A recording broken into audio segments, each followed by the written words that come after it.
Hello.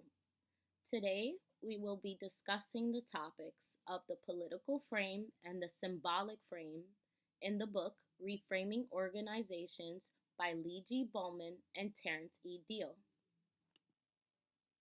On our agenda today, we will be discussing the political frame and the symbolic frame, 3 chapters each frame, and we'll start off with chapter 9, that is about power, conflict, and coalition. We'll move on to chapter 10, that is the manager as a politician. And in the political frame, it will be wrapped up at chapter 11 with organizations as political arenas and political agents. When we move on to the symbolic frame, we'll start at chapter 12, and that will be about organizational symbols and culture. We'll move on to chapter 13, which is culture and action. And then we'll wrap that up at chapter 14, which is organization as theater. At the end of both frames, we will also do a conclusion just to reformulate the ideas and leave you with something to think about that you can possibly take on with you, even on your day to day life. Now, before we go into the sections of the political frame, I want to start off by telling you guys that politics and power is often associated with disapproval. However, this is a very narrow minded way of viewing these concepts because, as you will see during this presentation, politics and power are inevitable in business and organizations. They are going to happen regardless, and that is due to the different types of groups and interests um, that are working within the organization. Politics in the political frame is the realistic process of making decisions and allocating resources. Allocating meaning setting apart and assigning. So, in chapter 9, we will be discussing the topics of political assumptions, organizations as coalitions, power and decision making, conflict in organizations, and then we'll be wrapping it up with moral mazes, the politics of getting ahead. Now, in the political assumption slide, and remember, assumptions is not something that is technically proven. It is just something that has been widely accepted. And with that in mind, I want you to remember that these things are not set in stone that I'm about to talk about. You may disagree or you may agree, and that is totally fine due to your own individuality. And so, organizations are coalitions, and that means they are a set of different individuals and interest groups. Remember that word interest because you will be hearing it a lot. And so, within these different interests and individuals, there's a lot of diversity, right? And so this creates enduring differences. Endurance meaning ongoing. And those differences can include values, beliefs, interests, resources, information, and perceptions of reality. Perceptions meaning how you view things.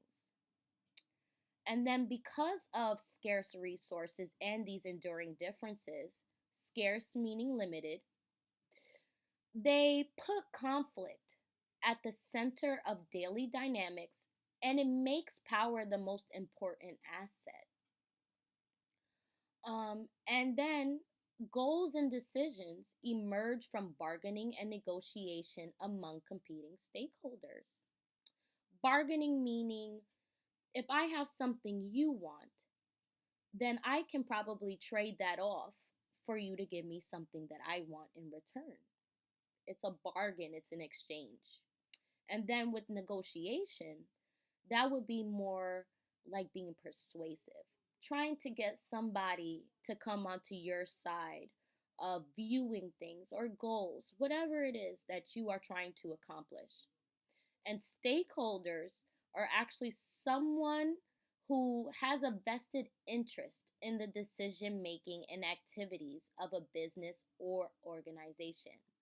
They have a say because they invested, whatever it may be, money or resources inside of that business. And this is because they are all advocating for their own respective achievements. Again, it comes right back to interest. What are they interested in trying to accomplish? And that is what they're trying to get at within the political assumptions. You know, all these different personalities competing to gain their own goals. But ultimately, they need to be able to combine and collaborate for the greater interest of the organization. It cannot just be about them. Now, when talking about organizations as coalitions, you will see that the political view actually challenges the structural view and how they emphasize a hierarchy of power sometimes in business.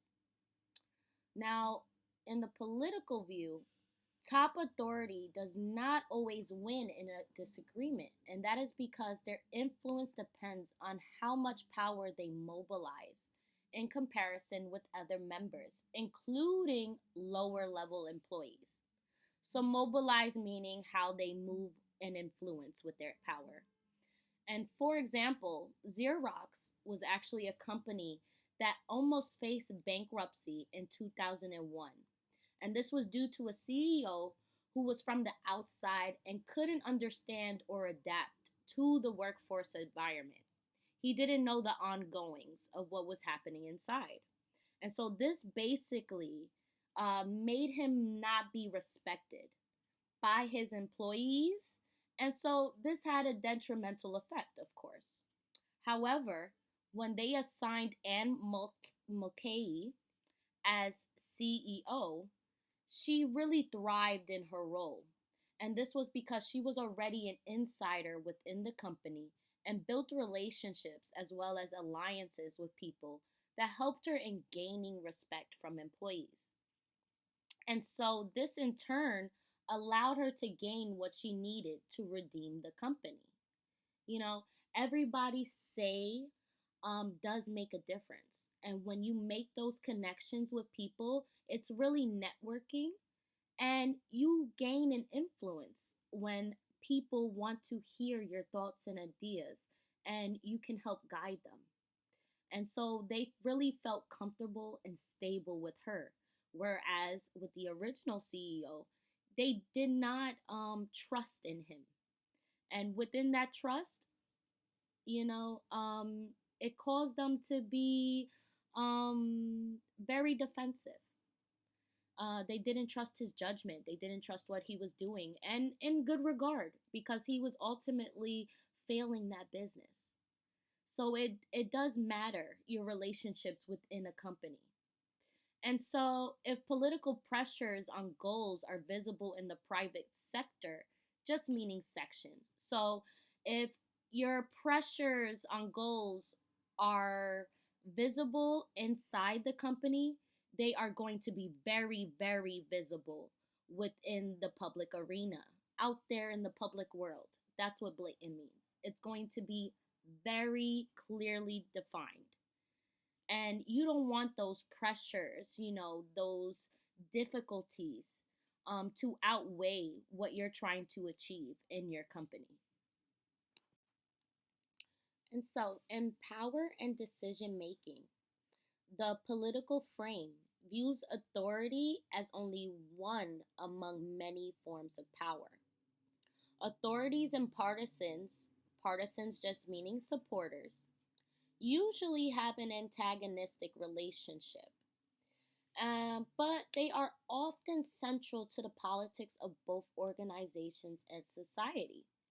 For example, in a family, the parents serve as the authorities who set the boundaries and rules, while the children would be partisans who are expected to obey these rules. But oftentimes they try to influence their parents for what they want. They may even form coalitions amongst their siblings to bargain and negotiate with their parents to gain whatever it is they are vying for. Now, again, there are many sources of power, and this includes position power, authority, like how we just spoke, control of rewards, coercive power, coercive meaning it's intimidating. Intimidation is how they serve that power. Information and expertise, reputation, because that is a very, very big thing. If you're reputable and creditable, people are more likely to follow behind you. Alliances and networks, access and control of agenda, framing, and framing means that's more of an ideological power.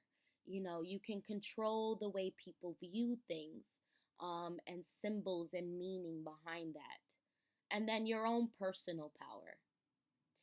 And Cialdini provides 6 techniques in how you can influence others. And that includes reciprocation. I do something for you, you're most likely going to do something for me. Commitment and consistency. Social proof, meaning if others are doing it, you're probably bound to do it too within the organization. A liking, meaning if you like me so much and I ask you to do something, you're most likely going to do it. Authority, and then, of course, scarcity. We oftentimes put a higher value on things that we find that are limited, original. People cannot easily access them.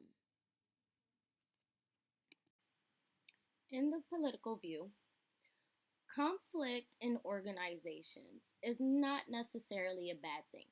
It is seen as inevitable because of the different interests people have and the scarcity of resources.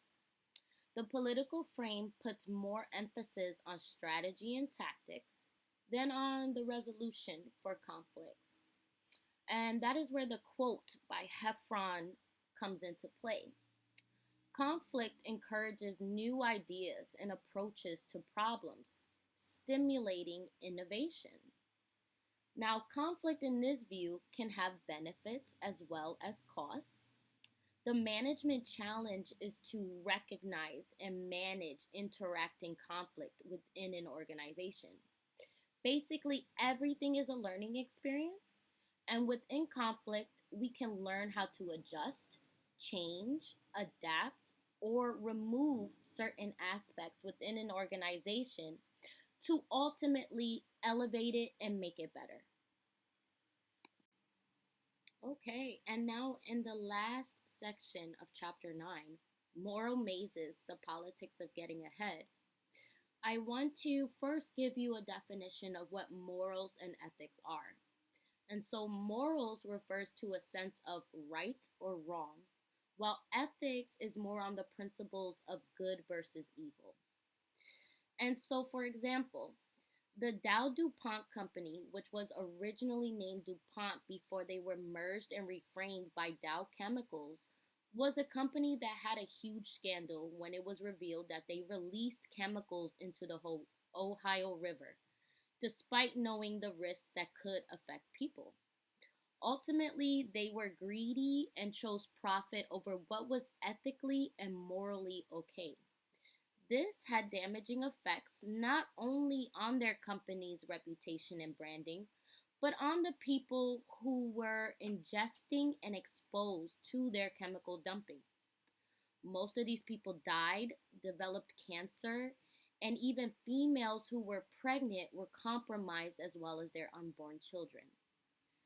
This shows that having an unethical and unmoral way of operating your business will not only lead to failure, but can affect people's lives as well.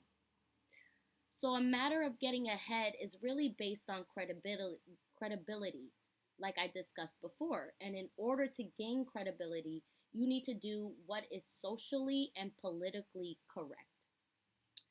You know, in the book, it says the question is not whether organizations will have politics, but rather what kind of politics they will have. And so positive politics is a possible alternative to this, but it is still challenging, considering the different interests, again, of people. You may have a hierarchy of people that are not always invested on the greater good, but more on profit. Or you may just be having a couple of people, might not even be in a hierarchy, but in a group that um, doesn't really care about what could possibly affect other people in the long run. And so that is the moral maze that people try to travel and navigate through and try to get out on the other side unscathed. But again, it is challenging. And so you need to know how to navigate through that in order to have positive politics. That is essential to your business. Positive politics is essential because politics is the way things are ran, the way things are done within an organization. And you need that in order to positively reflect to society. Moving on to chapter 10, we will now be discussing topics of political skills and morality in politics. In political skills, you will see that the manager as a politician exercises four key skills. And the first one is agenda setting. Now, agenda setting in the political view differs from the structural view in that it is not an outline of goals and scheduled activities. It is actually a statement of interest and a way of getting resources. An effective leader makes an agenda for change, which conveys direction but also addresses concerns. Mapping the political terrain, which is the second key skill, is actually something that requires four steps, and that is determining channels of informal communication, identifying principal agents of political influence, analyzing possibilities for mobilizing internal and external players, and anticipating counter strategies that others are likely to employ. It helps to create a diagram for your business in order to differentiate these steps. And then you also have the key skills of networking and building coalitions, as well as bargaining and negotiating, which are two things that we have already discussed within our presentation.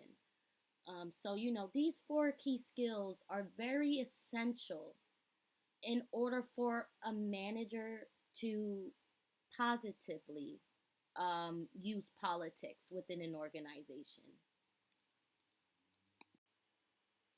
Now, within this slide of morality and politics, I must say that ethics and morality are inescapable when it comes to organizations. There will be situations that arise, and you must be able to come up with a solution that is justifiable and correct in a positive way.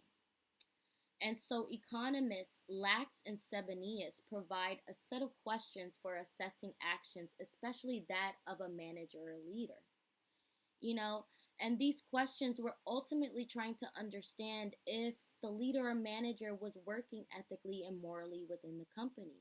It sort of goes along with that saying of do unto others what you would want to be done unto you. And so out of these questions, four principles of moral judgment were embodied that people should take note of in order to conduct positive politics. And these four principles of moral judgment include mutuality, generality, openness, and caring. And now positive politics cannot exist without an ethical framework and moral dialogue. You must be able to do right by your people and your company, and not just only take into account profits, but also the concerns of your people.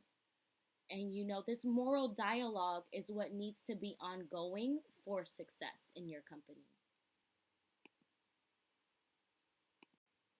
Heading into chapter 11, we will now be discussing topics such as organizations as arenas, organizations as political agents, And then political dynamics of ecosystems.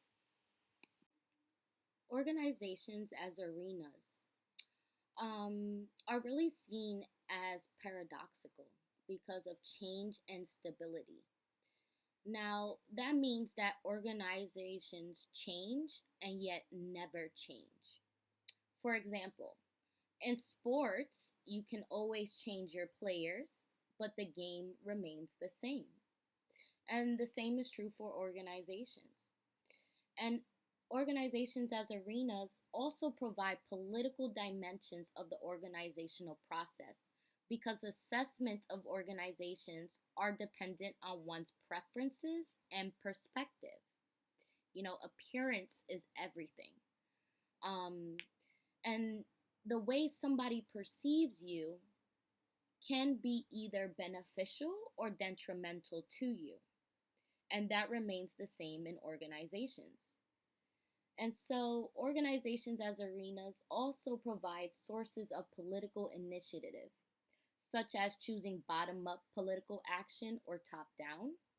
And then you also have to provide barriers to control from the top, meaning that people oftentimes assume that the right idea and authority figure will ensure success, but this is not true because it doesn't account for the lower level groups, the lower archy, who actually are the backbone to the company. They are oftentimes the ones actually in the field, and so they know much more of the ongoings within the environment than that of management. And so their voice needs to be heard. You know, think about certain jobs that people have had where you're working out on the floor, especially like in a retail store where you work with customers ongoing, your sales representative on the floor. And then most times the managers in the offices don't know what's going out on the floor as you interact with your employees or with your customers. They don't tend to see how you guys interact and influence the organization.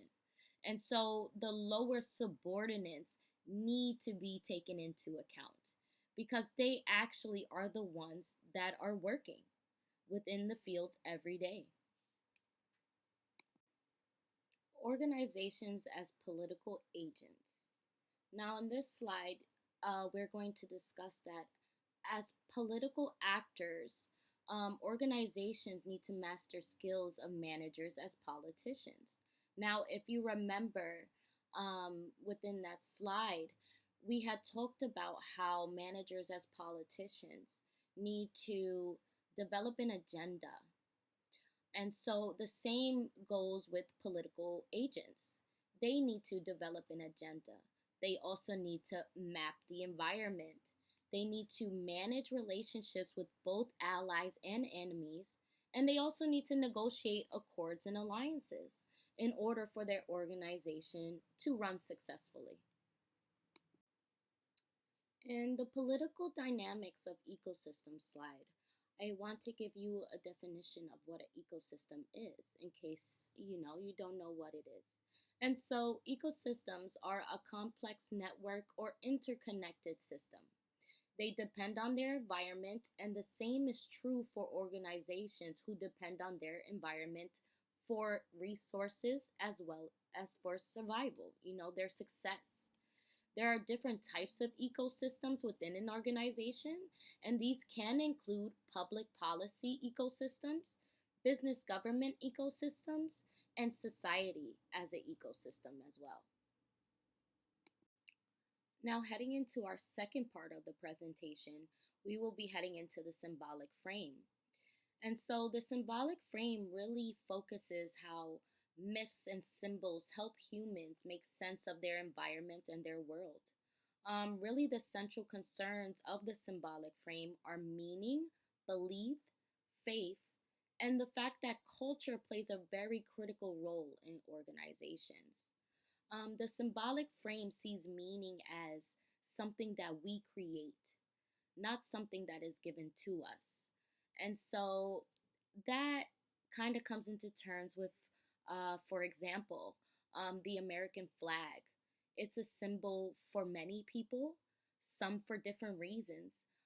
There's ones who hold it to a very high standard, while there's others who would even burn the American flag, So there can be both a good symbol, a bad symbol. It's really up to the individual on how they see things, what they find meaning in, and what their belief is. In chapter 12, we will be discussing topics such as the symbolic assumptions, organizational symbols, and organizations as cultures.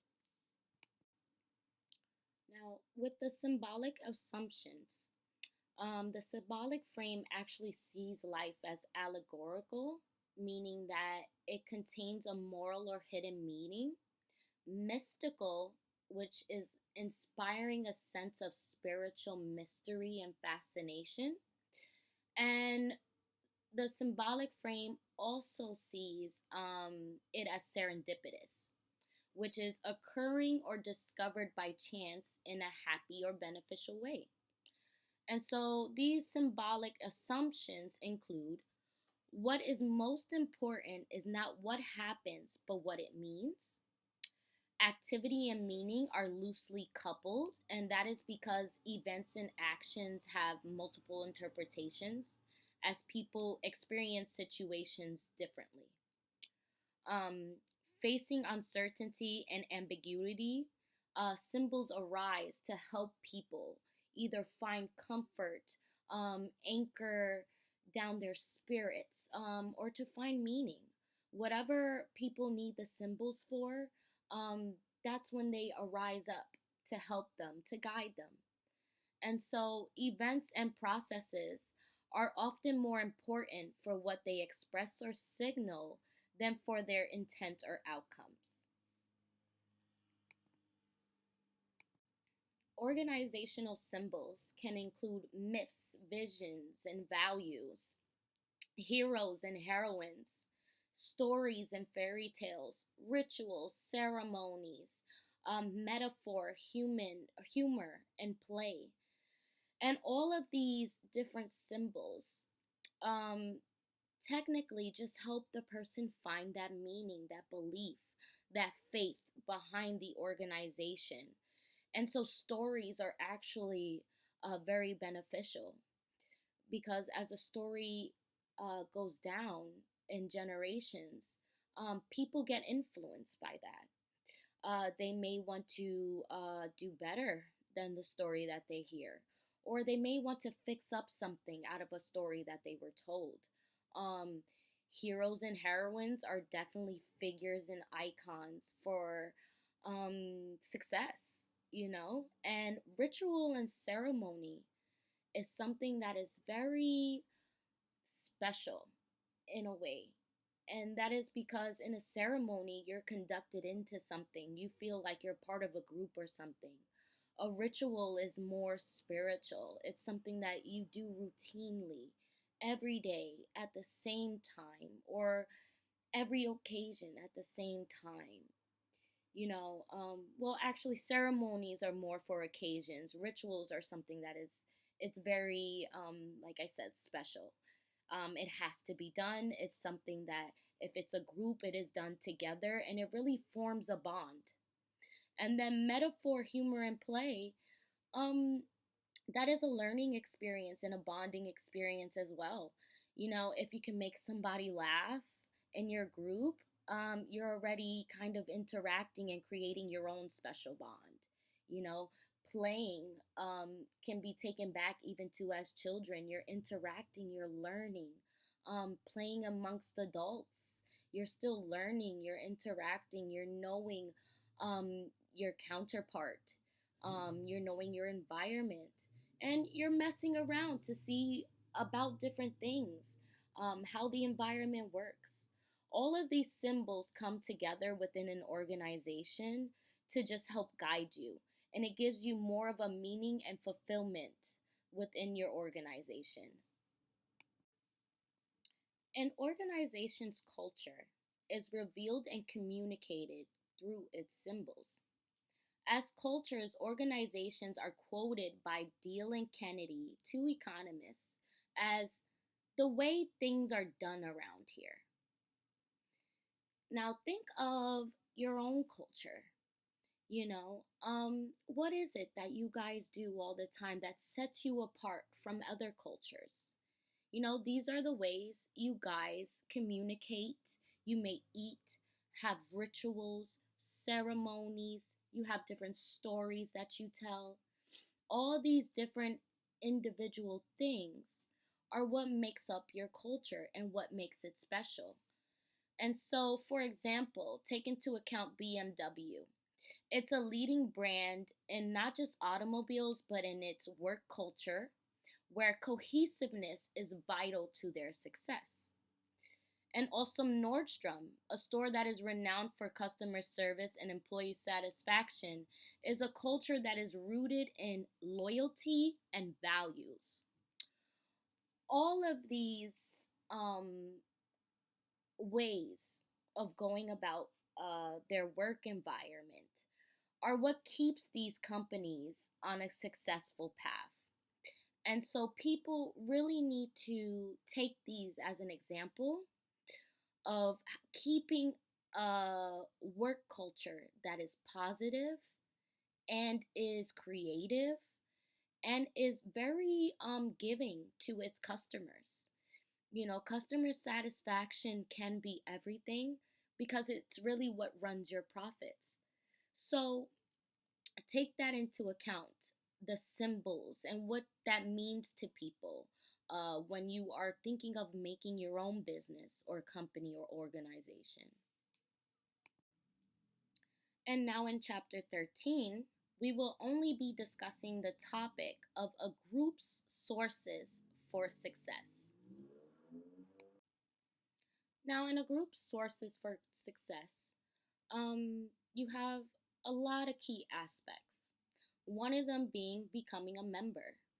When you're conducted into a group, you feel more of a bond. You feel like you're part of something, which makes you want to work harder, wants to work better, to be able to be a vital component for your own team. And then diversity is a competitive advantage.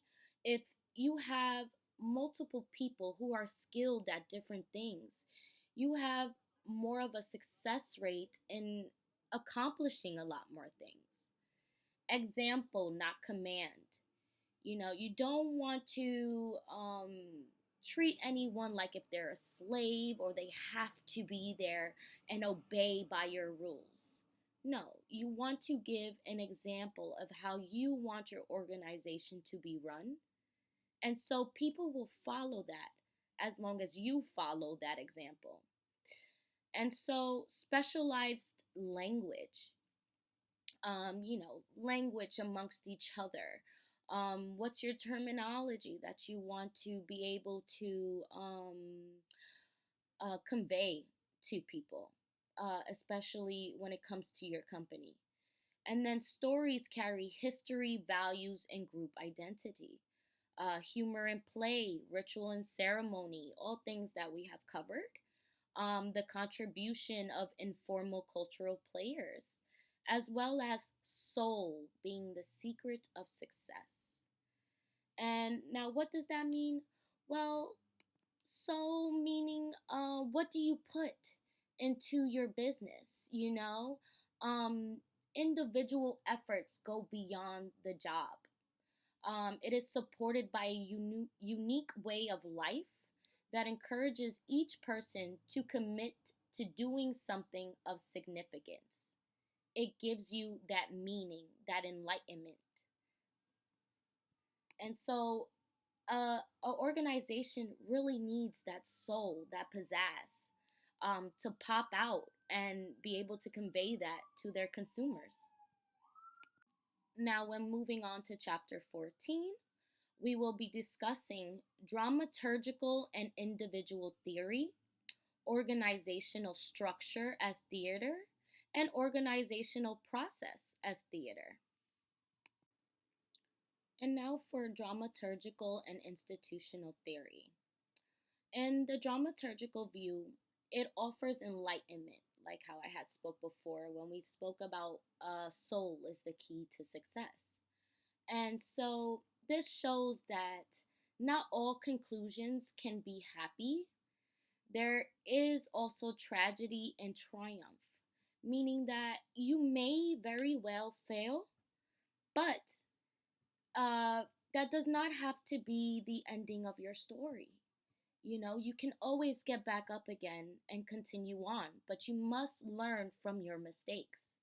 And so, with dramaturgical and institutional theory, it is still a new addition to the symbolic frame, but dramaturgical theorists focus on social interaction and internal situations, while institutional theory counterweights, helps balance traditional views of organizations as closed rational systems.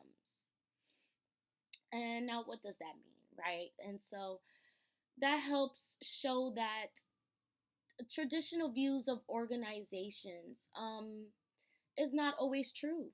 Every organization, again, is different. And so not all of them are closed rational systems. There is always openness for things to happen, for circumstances to arise. And so the symbolic frame really shows you that you can still have meaning and understanding in different values other than traditional views. And you can go about circumstances in different ways when you have an open mind to new things. Organizational structure as theater. The symbolic view approaches structure as stage design. And one role of structure is reflecting and conveying prevailing social values and myths. You know, what are the social values and myths that are already displayed inside of your organization? And so, how can you structure your organization so people can see that clearly? Settings and costumes should also be appropriate, meaning, where is your organization at? How is it constructed? And what are the uniforms or codes of conduct for clothing? You know, all of these things should be very clear within your organization. If an institution or its environment changes, then refurbishing is needed, just like it is in theater. And so new structures reflect legal and social expectations because they represent a bid for legitimacy and support from the attending audience. The attending audience meaning the consumers and the customers. And now, finally, on the last section, it's organizational process as theater, where you have meetings, planning, evaluation, collective bargaining, power, and managing impressions. In meetings, this attracts others to you, right? Individuals that you are looking for. And you are able to collaborate and talk amongst each other. The planning is essential, and that is because it maintains legitimacy. And then evaluation assures spectators that an organization is taking its goals seriously and cares about performance and improvement. Power is really leaders making a difference by enriching and updating the drama. Really, the drama meaning the organization. And how are you managing these impressions? Well, Zott and Hughes suggest that symbols may be more powerful than numbers in determining who gets funded. You know, once again, your symbol really conveys your organization. It's something that people first see and can tie in together with your organization. Think of Target with its own bullseye symbol. When you see that, you know exactly what you're expecting when you go into one of their stores. And the same is true for any organization. Symbols are very powerful, and if somebody sees that and conveys it with a positive influence, that can be a greater impact than how much money you are creating. Because again, if you think about the DuPont company and their scandal, Their logo is there, but can you really trust in that company? You may not be able to. Even though they rebranded, that logo is still there. People still know the scandal that's happened. And so most people may not want to put their trust into that company again. And finally, our conclusion for this presentation. In the political view, an organization is made up of diverse individuals and groups dealing with scarce resources. It is the heart of decision making, while the symbolic view illustrates people's needs for a sense of purpose and meaning in their work. And that supports motivation through celebrations and recognition. I hope you all have learned a lot from this and are able to apply it to your own lives. And with that being said, I thank you. Have a great day.